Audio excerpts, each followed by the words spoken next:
মধ্যরাতে হঠাৎ চোখ খুলে গেলে আল্লাহ তাআলার দুইটি নাম পড়ুন, তারপরে ফলাফল দেখবেন আপনি নিজে অবাক হয়ে যাবেন।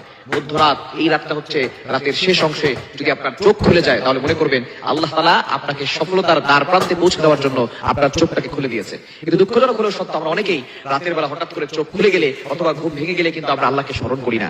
এই সময়টা হচ্ছে সবচেয়ে গুরুত্বপূর্ণ সময়। বুখারী শরীফের বর্ণনা, নবীজি সাল্লাল্লাহু আলাইহি ওয়াসাল্লাম জানিয়ে দিয়েছেন, নবীজি সাল্লাল্লাহু আলাইহি ওয়াসাল্লাম বলেন, রাতের শেষ অংশে, মধ্যরাতের পরেই রাতের শেষ অংশে যখন রাত একেবারে গভীর হয়ে যায়, এই সময়টা আল্লাহ তাআলা প্রথম আসমানে চলে আসেন এবং আল্লাহ তাআলা বান্দাদেরকে ডাকতে থাকেন, কার কি লাগবে আমি আল্লাহর কাছে চাও। রাতের শেষ অংশে এই সময়গুলোতে, এই সময় যদি আপনার চোখ খুলে যায়, আপনি এই আমলগুলো করতে দেরি করবেন না। আপনার ওযু করার দরকার নাই, ওই অবস্থায় আপনি আমলটি করবেন। আল্লাহ তাআলা দুইটি নাম পড়বেন 11 বার করে, কয়বার?